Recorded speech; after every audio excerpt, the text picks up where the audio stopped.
A partir del 1 de enero del año próximo, un uruguayo presidirá uno de los 3 tribunales internacionales sobre derechos humanos que existen en el mundo. La semana pasada, el doctor Ricardo Pérez Manrique fue elegido como futuro presidente de la Corte Interamericana de Derechos Humanos para el periodo 2022-2023.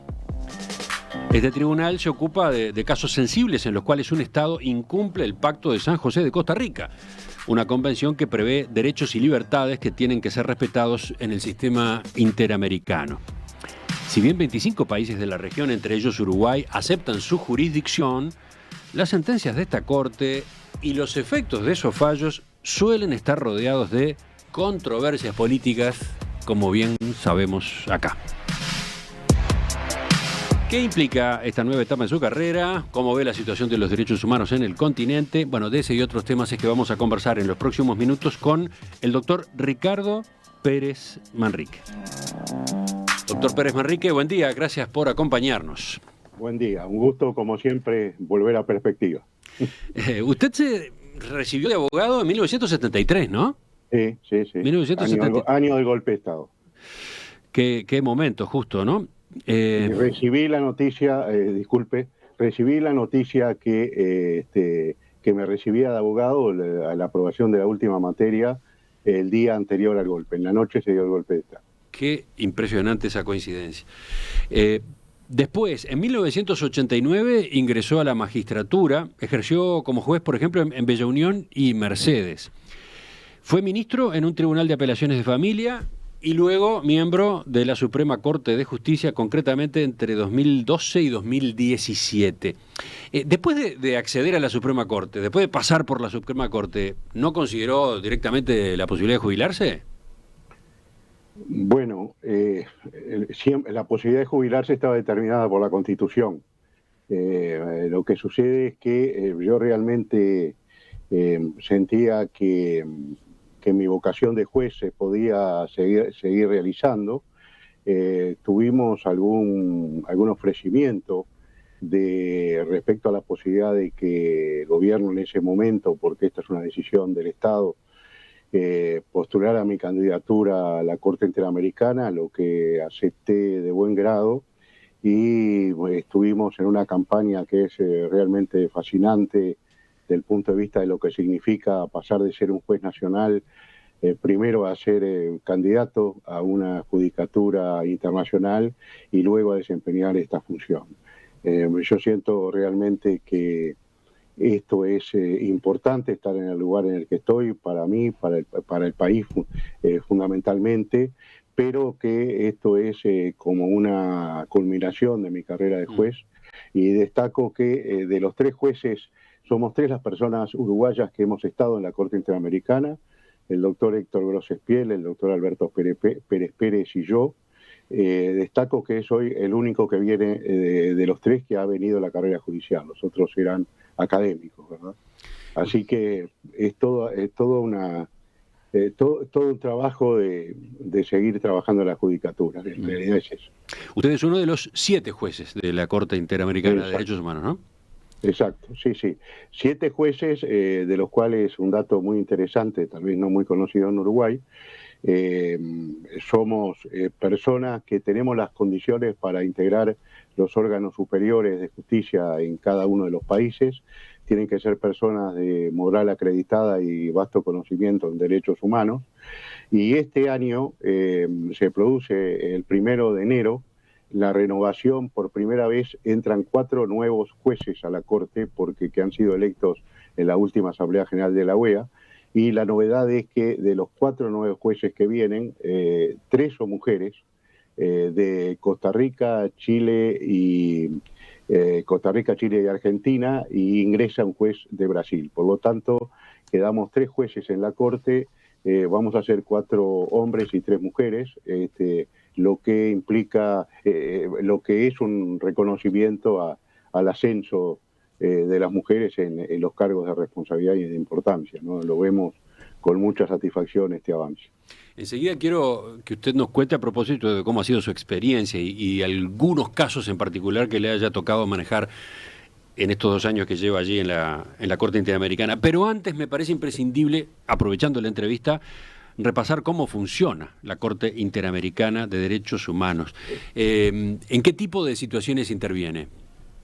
La Corte tiene 4 grandes áreas de competencia. Es decir, la Corte puede, en determinadas circunstancias, a solicitud de parte o a solicitud de la Comisión Interamericana, dictar medidas provisionales. Por ejemplo, recién dictamos medidas provisionales, hace muy poco dictamos medidas provisionales disponiendo que el gobierno de Nicaragua libere a todos los presos que tiene en este momento en función de que eran candidatos presidenciales o que tenían actividad política. La Corte tiene un aspecto que es la supervisión de cumplimiento de sentencias, que es la ejecución, algo un poco más complejo, pero la Corte dicta opiniones consultivas, o sea que las opiniones consultivas son pedidos a la Corte para que adelante cómo interpreta determinados aspectos de la Convención Americana o determinados puntos que están en debate. Es decir, hay opiniones consultivas este año, una muy importante, por ejemplo, sobre cuál es, si existe o no un derecho humano a una reelección presidencial indefinida y si es admisible para la Convención Americana la reelección presidencial indefinida de una misma persona, obviamente. Esas son opiniones consultivas y después Esas son consultas que le hacen algunos países a la Corte Interamericana. Algunos países, órganos del sistema o la propia Comisión Interamericana. En este caso fue una opinión consultiva presentada por Colombia. Debo destacar que recuerdo una opinión consultiva que tuvo también mucha trascendencia, solicitada por los 4 países fundadores del Mercosur, en la opinión consultiva del 2014, sobre sobre niños, niñas y adolescentes en situación de migración, donde la Corte desarrolla el estatus jurídico y de garantías que tienen que tener niños, niñas y adolescentes solos o acompañados en situación de migración.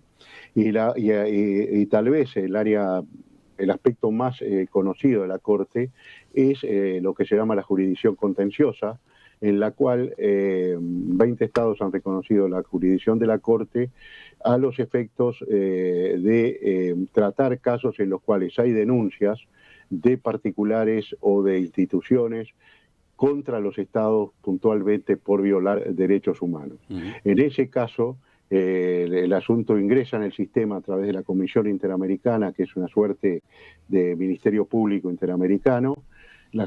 La Comisión, si adopta una decisión entendiendo que hay una responsabilidad del Estado y determina que el Estado debe cumplir determinadas medidas, si el Estado no lo hace, la Comisión presenta el caso ante la Corte y ahí se abre un contencioso, un juicio, de los que todos conocemos, en lo cual el actor son los representantes de las víctimas, y el demandado es el Estado. Siempre en estos casos el demandado es el Estado. Excepcionalmente podría haber denuncias de un Estado contra otro Estado por violaciones a los derechos humanos, pero en 42 años de la Corte todavía no recuerdo que haya habido casos de este tipo. Usted mencionó al pasar recién a la Comisión Interamericana de Derechos Humanos, que es otro órgano. Hay veces que se confunde, la gente puede confundirse entre la Corte y la Comisión. Usted acaba de explicar recién que es la Comisión como la Fiscalía en esta materia. De alguna forma actúa como la Fiscalía. Brevemente un poquito de historia. La Comisión Americana existe, la Comisión Interamericana existe desde 1959 y es un organismo propio de la OEA. Cuando se dicta en 1969 la Convención Americana sobre Derechos Humanos o Pacto San José de Costa Rica, se integra la Comisión Interamericana como uno de los órganos del sistema de protección de derechos humanos.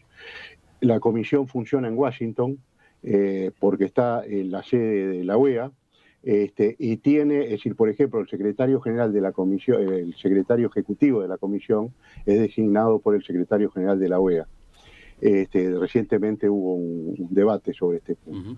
Y la comisión lo que tiene es la potestad, en realidad es un órgano que hace informes sobre los estados, que tiene potestades cuasi jurisdiccionales porque puede dictar medidas cautelares en determinados casos, pero que fundamentalmente es el órgano que tiene la llave de acceso a la Corte Interamericana. Solo la Comisión puede presentar casos de particulares ante la Corte Interamericana.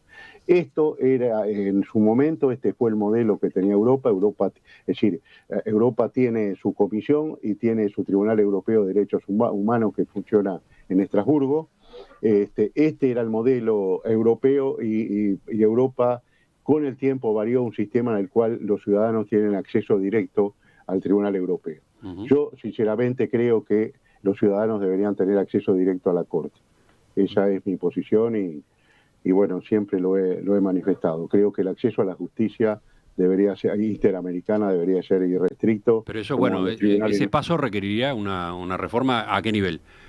Una reforma de la Convención Americana, la Convención Americana, que es la que establece todos los pasos, establece como paso previo de la Comisión y a continuación la intervención de la Corte.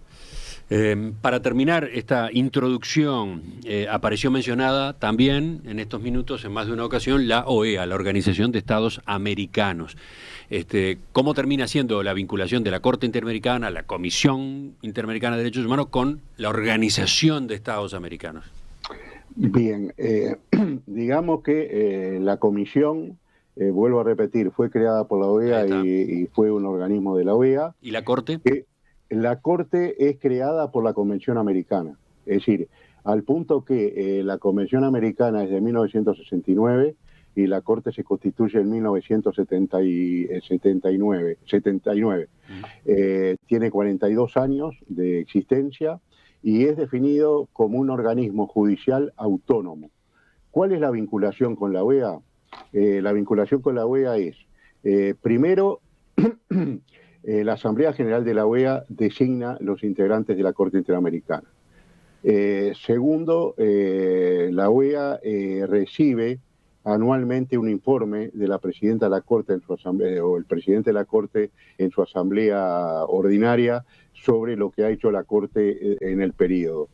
Tercero, la OEA recibe lo que se llaman las comunicaciones del artículo 65, que es cuando un Estado incumple reiteradamente decisiones de la Corte, como se comunica a la Asamblea General de la OEA para que adopte las medidas políticas necesarias para que un Estado cumpla las decisiones de la Corte. Por ejemplo, ahora se ha comunicado por el artículo 65 a la Asamblea General, que va a ser el próximo año, los incumplimientos de Nicaragua respecto de estas medidas provisionales de las que hablamos. Y el otro aspecto en el cual hay una vinculación con la OEA es lo que tiene que ver con el aspecto presupuestal. Pero esto merece una aclaración, porque si consideramos cualquier país y la relación con sus sistemas judiciales, obviamente hay un solo presupuesto, que es el presupuesto del Estado, que financia todo el funcionamiento del sistema judicial. En el caso de la OEA financia con su presupuesto el 60% de los gastos que necesita la Corte para funcionar. El resto se financia con cooperación internacional y con cooperación específica de algunos estados de la región. Por ejemplo, hasta ahora México ha venido apoyando a la Corte, ha habido aportes de Argentina, de Panamá, de la propia Costa Rica, además de su país sede, de Colombia en algunas oportunidades, recuerdo Ecuador, que ha hecho algún aporte también, y cooperación internacional que fundamentalmente viene, en este momento tenemos convenios de cooperación con Alemania, con Suecia, con Noruega, vinculados a temas que tienen que ver con la supervisión de cumplimiento de supervisión de cumplimiento de sentencias y también con aspectos puntuales como puede ser cursos de capacitación, etcétera, y también se logra financiación para financiar las visitas de la Corte a los países donde se desarrolla periodos de sesiones. En Uruguay desarrolló en el 2019 un periodo de sesiones aquí y estamos confiados que este año, en el segundo semestre, ya hay cursada una invitación formal, la Corte pueda funcionar aquí en Montevideo otra vez en el 2021.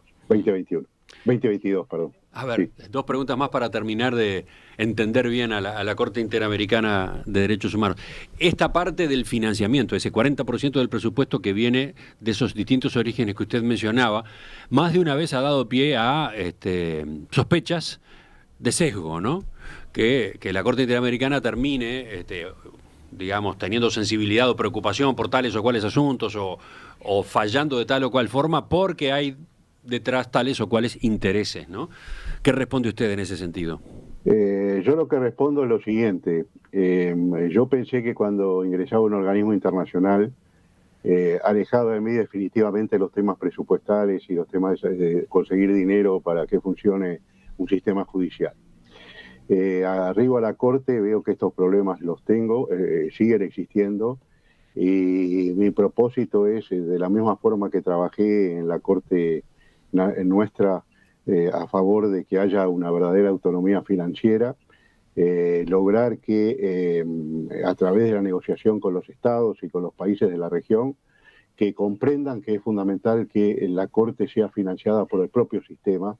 Es decir, yo creo que es bueno la cooperación internacional, y es bueno fomentar tareas de capacitación, etcétera, como se hace hoy, pero que lo lógico sería que todos los fondos provenieran del presupuesto de la OEA, y voy a trabajar en ese sentido durante estos 2 años de presidencia. Y lo último, que un país integre la OEA no significa que se someta a la Corte Interamericana de Derechos Humanos. No es automática una cosa con la otra, ¿no? No, esto funciona de la siguiente manera, y esto es una pregunta que es algo que a veces no es difícil de entender. La OEA tiene aproximadamente 34 países, siempre está el tema de si se considera Cuba integrante o no, porque Cuba está suspendida, ¿no? Tiene aproximadamente 34 países. De esos 34 países hay 25, 24 ahora porque no está Venezuela, que son firmantes de la Convención Americana de Derechos Humanos. Por ejemplo, dentro de la OEA está Estados Unidos y Canadá, que no ha suscrito la Convención Americana de Derechos Humanos, pero son miembros de la OEA. Entonces, después están, dentro de esos 24 países que quedan hoy, que han firmado la Convención Americana, hay 20 que en un acto posterior a la firma de la Convención han aceptado la competencia de la Corte. O sea que hoy la competencia de la Corte se ejerce sobre 20 países. Ese dato es importante, ¿no? Porque termina achicando bastante el alcance de la Corte Interamericana. Entonces, ¿qué países, por ejemplo, están afuera? ¿Qué países no pueden ser pasibles de fallos de la Corte Interamericana? Ya mencionó al pasar Estados Unidos y Canadá. Estados Unidos y Canadá, pero es decir, le señalo que del Río Bravo hacia abajo está México, está todo Centroamérica, está Brasil, está Argentina, está Colombia, está Perú. Es decir, de los estados de Sudamérica están todos, de los estados de Centroamérica están todos, está también Haití, está también Barbados, está también Haití, Barbados, República Dominicana. O sea que en población son más de 500 millones de personas abarcados por la jurisprudencia, por la competencia de la Corte. Y hay un dato muy interesante del sistema que creo que es bueno que los oyentes lo conozcan.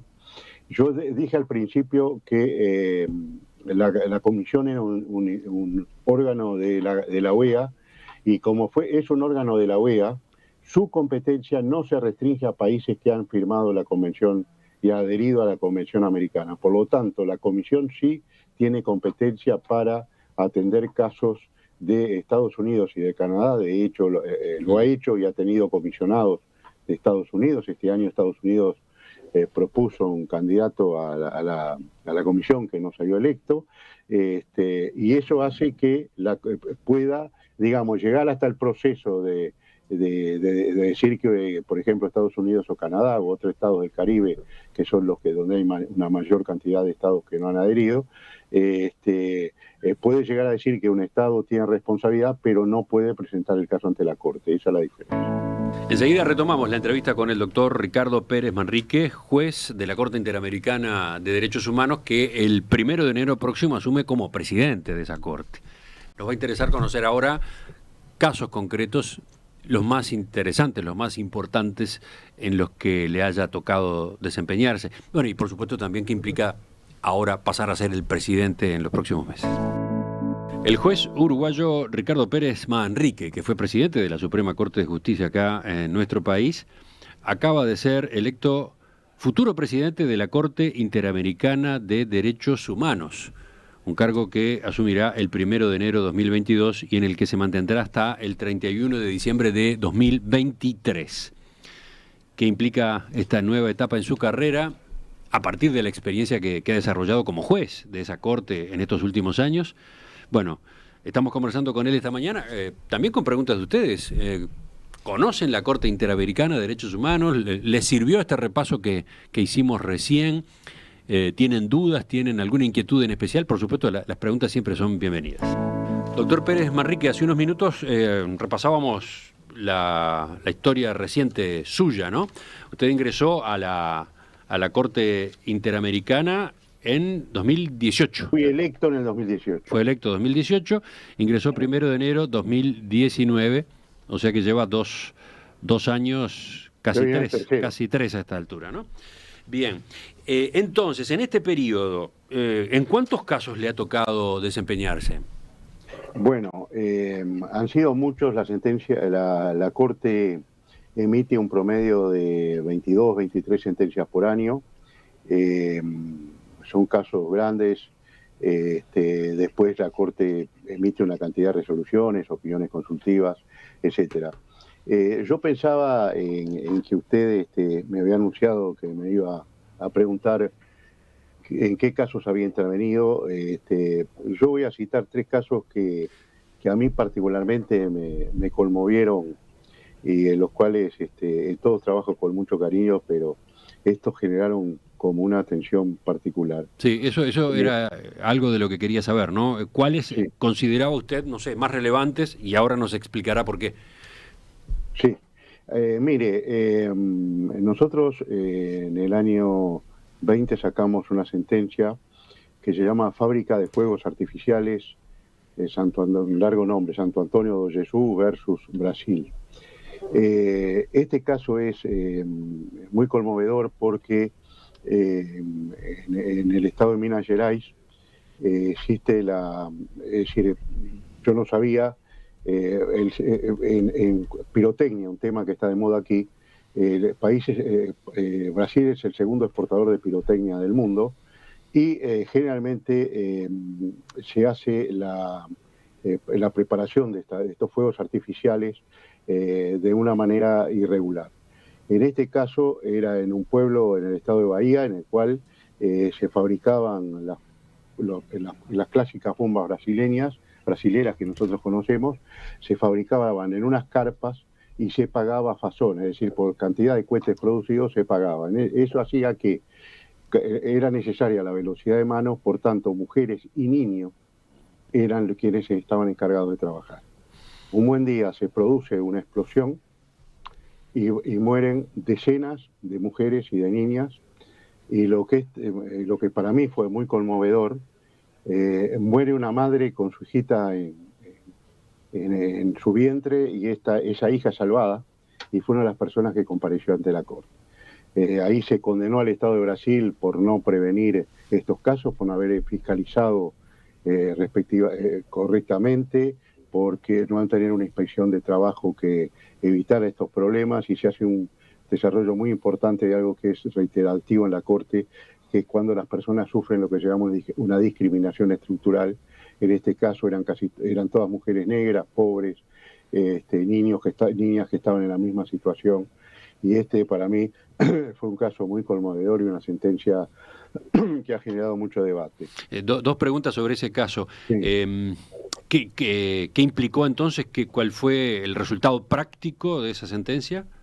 El resultado práctico de esa sentencia fue que el Estado fue condenado primero, fue condenado a adoptar las medidas necesarias para que estos hechos no se repitan, es decir, en cuanto a la supervisión supervisión y control por una inspección adecuada de los casos, por evitar que haya producción de estos de estos jueces de esta materia se establecieron sanciones económicas y se establecieron también medidas para reparar la salud de las víctimas sobrevivientes y a los familiares de las víctimas que ya hacía más de 20 años que habían pasado los hechos y no habían sido reparadas. Bueno, y esa era la otra pregunta. ¿De cuándo era el caso? ¿De cuándo eran los hechos? El caso es, bueno, este es uno de los problemas del sistema. A eso iba, ¿no? ¿Cuánto tiempo termina demorando la Corte Interamericana en fallar, no? La Corte Interamericana demora 1 año y medio en fallar, 2 años. Los casos en la comisión se demoran mucho porque la comisión, a veces porque la comisión tiene mucho trabajo y porque también instituye un proceso en sí mismo. Por eso, es decir, en este caso creo que era de principios de los 90 la explosión y terminamos fallándolo hace 2 años. Pero en la Corte llevan 1 año, 1 año y medio, 1 año y medio, entre 1 año y medio y 2, los casos como máximo. El otro caso particular que es reciente, lo traigo además porque ha despertado mucho interés en el continente, es el caso de la periodista colombiana Ginette Bedoya, una sentencia muy reciente, en el cual Ginette Bedoya es una periodista que está realizando tareas de investigación respecto de los negocios que hay entre los paramilitares y intercambio de secuestradores y crimen organizado. A ella le indican que un jefe de fuerzas paramilitares que está preso en una cárcel, La Modelo de Bogotá, le va a dar una entrevista. Va a la entrevista secuestrada a la puerta de la cárcel, es torturada, violada y luego abandonada. Y acá la Corte desarrolla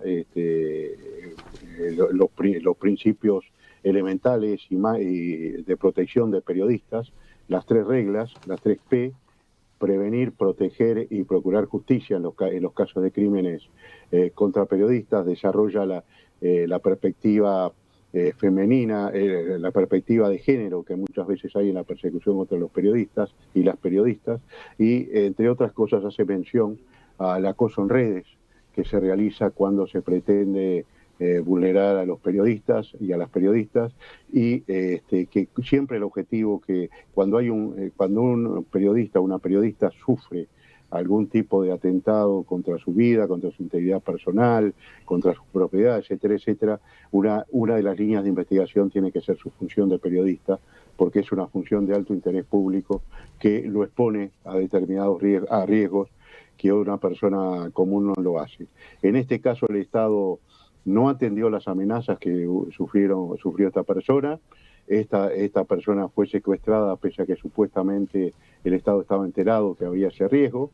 Pero lo más interesante es que Ginette Bedoya, como periodista, sigue ejerciendo su profesión. Es decir, hay un atentado contra ella y su madre resulta gravemente herida, además de eso.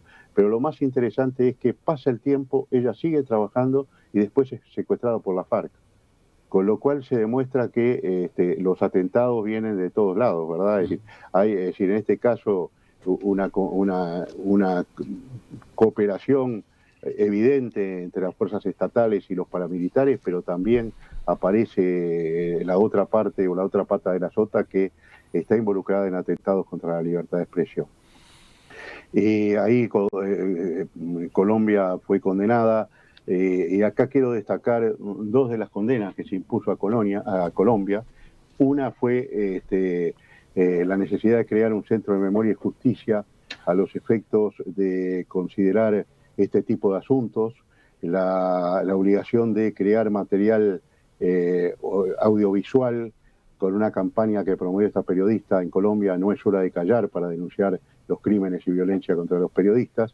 Y lo que yo considero un paso muy importante, la Corte le ordena al Estado de Colombia financiar un fondo renovable anualmente a los efectos de que asociaciones de periodistas, como Periodistas Sin Fronteras y la propia campaña No es hora de callar, puedan desarrollar programas y vías concretas de ayuda a periodistas que están en situación de víctimas de violencia de todo tipo.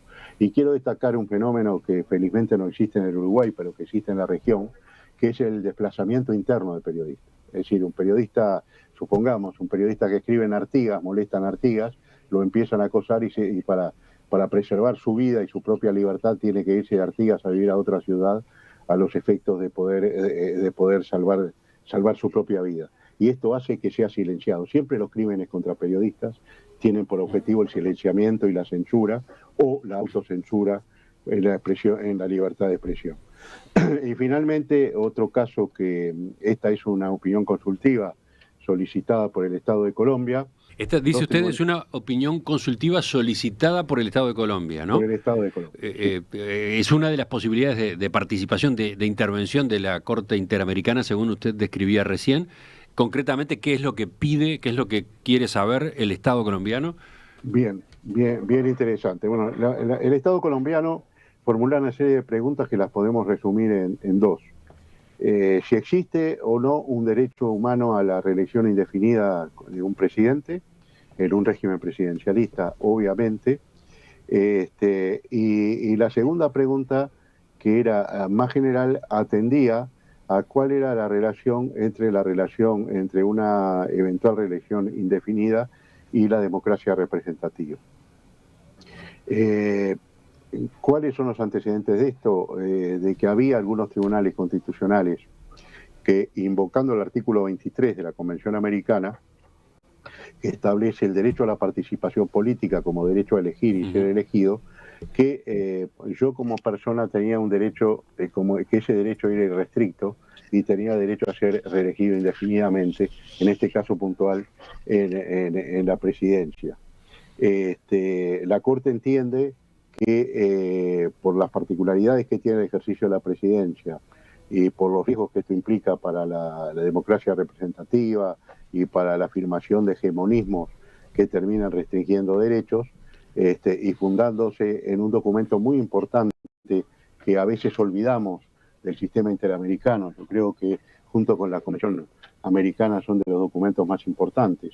La Carta Democrática Americana, que es un documento aprobado en Chile, en el cual el sistema se compromete con la afirmación de la democracia representativa del Estado de Derecho y de los derechos humanos, y entiende que un país que no respeta esos principios no debe estar dentro del sistema, y donde además se destaca que para la existencia del Estado de Derecho debe existir libertad de expresión, separación de poderes e independencia de estos poderes. Entonces la Corte hace anclaje en esta Carta Interamericana, y dice primero que no existe ese derecho indefinido a la reelección, y segundo que existen serios riesgos a la democracia que una persona que está en el cargo de presidente de la República pretenda reelegirse indefinidamente. Y esto es, yo digo que esta reelección tal vez, esta opinión consultiva va a tener mucha relevancia hacia el futuro, porque a la hora de que... Marca un criterio general, digamos, que pasa a ser válido para todos los países del sistema.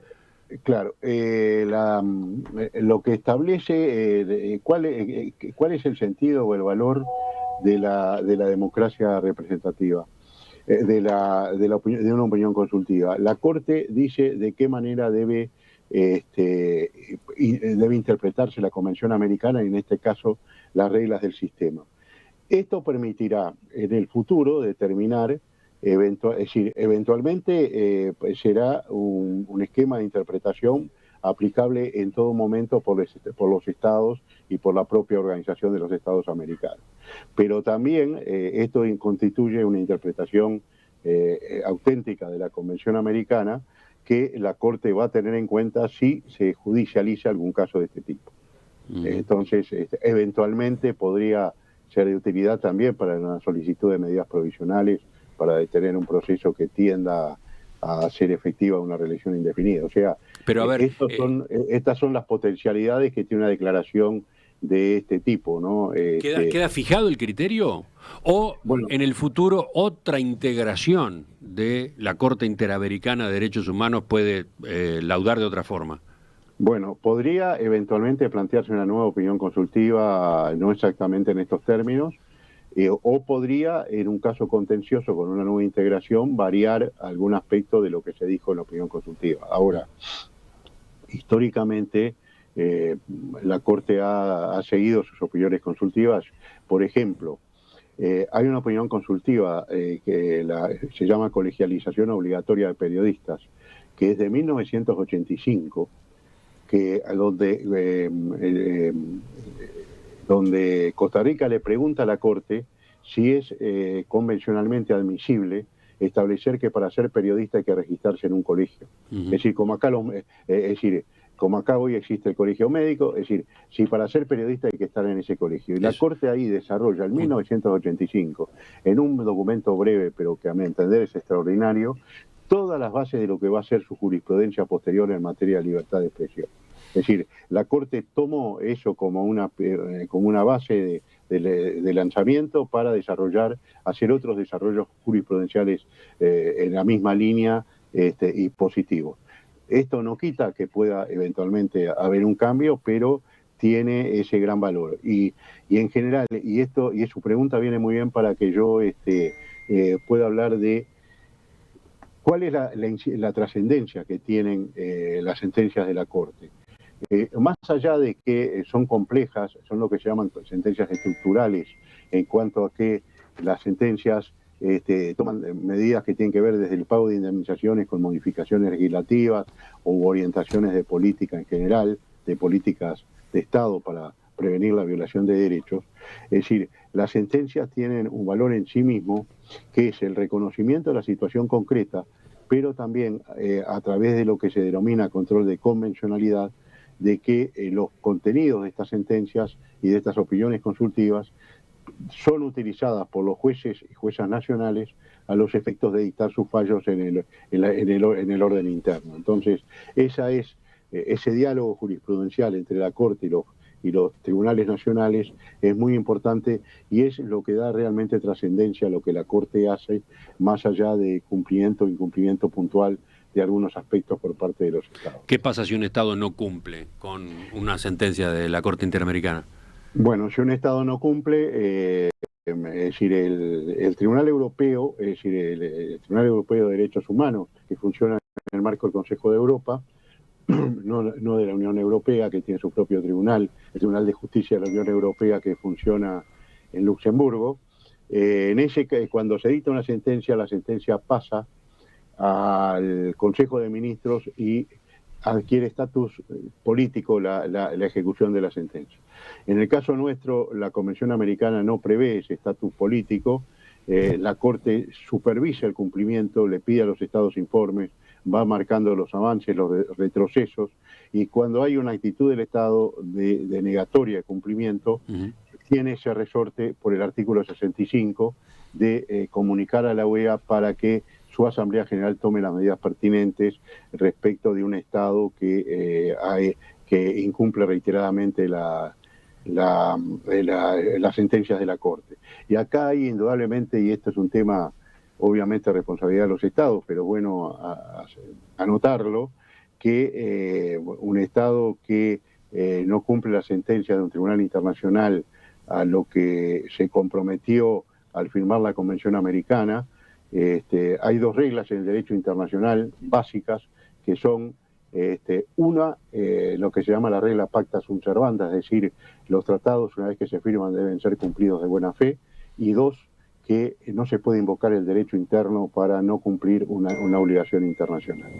Entonces, estas dos reglas, que son las bases del funcionamiento del sistema, también son importantes en el momento de considerar de qué forma un Estado que, por ejemplo, permanece como miembro de la OEA pero no acata las sentencias de la Corte, no está incumpliendo los documentos bases de la OEA, que son la Carta de la OEA y la Carta Interamericana. Enseguida completamos la entrevista con el doctor Ricardo Pérez Manrique, mirando a propósito de, en este cargo que ya ha venido ejerciendo de juez de la Corte Interamericana, ¿cómo se ha vinculado con Uruguay? ¿Qué tipo de trabajo desde acá u otro tipo de incidencia tiene su tarea? Y bueno, nos interesa saber qué pasa ahora cuando asuma como presidente. Ingresamos en la última parte de la entrevista con el doctor Ricardo Pérez Manrique, que desde el 1 de enero de 2019, es uno de los 7 jueces de la Corte Interamericana de Derechos Humanos y que el próximo 1 de enero asumirá como presidente de ese órgano. Nos interesa saber 2 o 3 cosas más, a ver cómo le sacamos el jugo al poco tiempo que queda, doctor Pérez Manrique. Por ejemplo, los jueces pueden incidir, pueden intervenir en casos que tienen que ver con sus países. Por reglamento, es uno de los temas que quería aclarar. Por reglamento estamos inhibidos de participar en casos de nuestros propios países. Es distinto si el país solicita una opinión consultiva, en cuyo caso sí podemos intervenir porque estamos dando una opinión no de un hecho que le incumbe al país, sino de un caso que es hacia el futuro y que es una interpretación general de la Convención Americana. Se lo pregunto, entre otras cosas, por el famoso caso Hellman versus Sí. Uruguay, ¿no? Del año 2011. Fue la primera vez que hubo una sentencia de la Corte Interamericana relativa a nuestro país, ¿verdad? La Corte tiene 2 sentencias respecto a Uruguay. Uno es este de Hellman, que es el más conocido, y otro un caso que se llama Barbani y otros versus Uruguay, que es un caso promovido por los accionistas, por los exahorristas del Banco de Montevideo respecto de los depósitos que se llevaron al exterior, y donde en realidad la Corte allí lo que hizo fue determinar que había habido en algunos casos una violación de garantía de imparcialidad, etcétera, y se impusieron indemnizaciones. Y la Corte hoy tiene a consideración un caso en el cual pienso que, no estoy informado, pero pienso que puede haber sentencia en no mucho tiempo, que es el caso Maidanik versus Uruguay, que es el caso de las llamadas muchachas de Abril y 2 desapariciones forzadas en Uruguay. Es decir, vuelvo sobre el caso Hellman, ¿sabe por qué? Porque, recordemos, la Corte Interamericana declaró la responsabilidad internacional del Estado uruguayo por incumplimiento de sus obligaciones en relación con hechos ocurridos en la dictadura militar, su investigación y su sanción. Si bien varios de los puntos resolutivos se circunscriben al caso de la familia Hellman, otros son más amplios y abarcan obligaciones del Estado que van más allá de esas víctimas, que aseguran que el Estado no debe continuar vulnerando la Convención Americana de Derechos Humanos. Entonces, por ejemplo, ordena que hay que garantizar que la ley de caducidad no vuelva a representar un obstáculo para investigar hechos ocurridos ni para la identificación, y sí procede la sanción a los responsables. Una sentencia de ese estilo después tiene que seguirse, ¿no? La Corte Interamericana hace la observación de qué pasa con el correr del tiempo. Sí, yo dije que por su complejidad no iba a desarrollar lo que es supervisión de cumplimiento de sentencias, pero digamos que yo dije que son sentencias complejas, estructurales, que requieren muchas reformas, muchos cambios, y lo que la Corte hace es un seguimiento a lo largo del tiempo, el cumplimiento de estas sentencias, que funciona de la siguiente manera. Se le pide es decir, primero al año de dictada la sentencia, el Estado tiene que rendir un informe general, del cual se da traslado a las víctimas y a la comisión, y luego, cada tanto tiempo, de acuerdo a lo que la Corte determine, hay que rendir informes ampliatorios. Y respecto del informe inicial y de los informes ampliatorios se van dictando resoluciones de supervisión de cumplimiento, que son las que dicen el Estado cumplió esto, por tanto esto se deja supervisar, queda pendiente tal cosa. Y yo recuerdo que en el año 2019 la Corte Interamericana realizó una audiencia, estábamos en Bogotá en una sesión, y sé que me consta que la Corte Interamericana con los jueces habilitados realizó una audiencia de supervisión de cumplimiento en el caso Hellman y dictó una resolución de supervisión, y este año también supervisó el cumplimiento y dictó también una resolución. Pero en esas actuaciones usted no interviene. En absoluto, ni las leo, por razones obvias. Es decir, yo en ese sentido, es decir, además tuve una actuación. Se recordará que yo, cuando estaba en la Corte de Uruguay, cuando se declaró la inconstitucionalidad de la ley 18831, fui el único voto discorde, porque entendí que que esa ley no era inconstitucional, o sea que estoy muy vinculado, es decir, he tenido participación en este tema y aunque no estuviera excluido reglamentariamente, me excluiría. Bien. Porque he emitido opinión previamente. Me parecía interesante aclarar esto, subrayar eso, a propósito de cómo funciona la Corte Interamericana y bueno, y de cómo es su tarea en particular. Y para seguir justamente le pregunto entonces, ¿de qué manera usted termina como juez de la Corte vinculándose con Uruguay? ¿Qué tipo de relación existe con el país? Bien, primero voy a decir en lo formal. En lo formal nosotros hemos, es decir, estuve en representación de la Corte en la asunción del presidente de la República y del entonces canciller. Quedamos en tener una reunión para intercambiar y después vino la pandemia y lo que pude hacer fue una visita al canciller Bustillo. Una vez que asumió, el canciller Bustillo me atendió con muchísima atención y determinó que la vinculación con el Estado se realizaría a través de la vicecanciller, la economista Carolina H., con la cual mantengo un contacto fluido e intercambiamos información, etcétera, y tuvimos una reunión respecto a la posibilidad de que la Corte venga a sesionar a Uruguay. Eso en el aspecto formal y de las relaciones públicas. Después participo en actividades en las cuales me invitan de tipo académico en el Uruguay y la Corte tiene convenios firmados de cooperación técnica con el Poder Judicial, con la Fiscalía, con el Colegio de Abogados y se está gestionando un convenio con, creo, con el comisionado parlamentario de carcelario. Hay convenios también con la Asociación de Defensores de Oficio y hay convenios con las 5 universidades que tienen facultad de Derecho en el país. Con las 5 universidades tenemos una relación muy fluida con los 5 decanos y la decana de la UDELAR y tenemos un acuerdo por el cual cada 6 meses recibimos 5 pasantes, uno de cada facultad, para trabajar con nosotros en los trabajos técnicos vinculados con la Corte. ¿Dónde desarrollamos esos pasantes trabajan con usted directamente? Trabajan conmigo directamente. Quiero señalar que los pasantes que van a Costa Rica trabajan con la Secretaría de la Corte, no con los jueces. Los pasantes uruguayos tienen la posibilidad de trabajar directamente con un juez. Ya tuvimos un grupo de 5 pasantes en el primer semestre, porque queríamos salir rápidamente de la pandemia para empezar a hacerlo.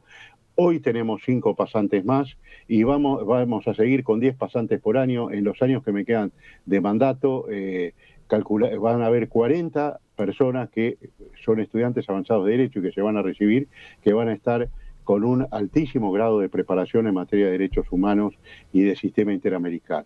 Aprovecho, si me permite, para pasar un aviso. A ver.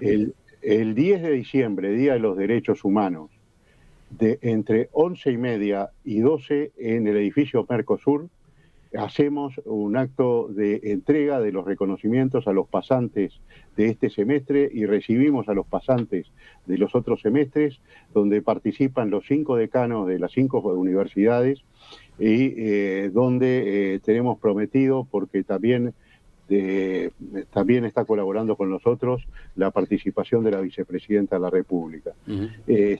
Así que queremos que ese acto tenga la repercusión que merece, porque creo que es una unión entre la Corte y la academia que se desarrolla en muchos lugares. La Corte tiene una estrecha relación y convenios con universidades a lo largo y a lo ancho de toda la región, pero yo quiero fortalecer esta relación con la academia en el Uruguay y quiero señalar el otro factor, el otro elemento de vinculación con el Uruguay es que hemos formado una oficina, la número 207, en el edificio del Mercosur, en un acuerdo con la delegación de la OEA, donde realizamos nuestro trabajo diario desde Uruguay.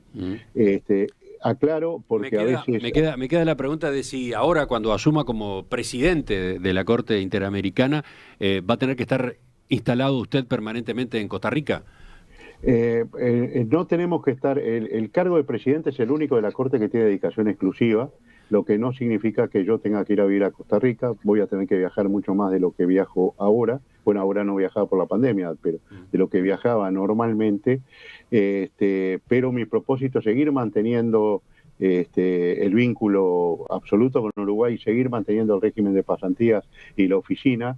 Yo tengo una encargada técnica de la oficina que es la que trabaja conmigo y pretendo ampliar el staff a los efectos de poder trabajar, y ha llegado un Mr. Zoom que nos soluciona una cantidad de problemas cuando uno está en el exterior. Doctor Ricardo Pérez Manrique, bueno, felicitaciones por la gestión hasta ahora y por el nuevo escalón, el acceso a la presidencia de la Corte Interamericana que se concretará en enero.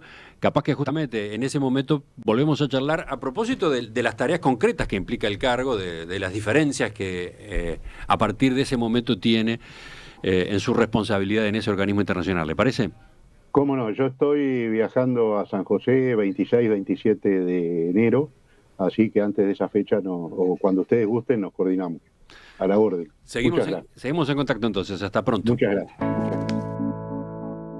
Ya continuamos, vamos en busca de la tertulia de este viernes.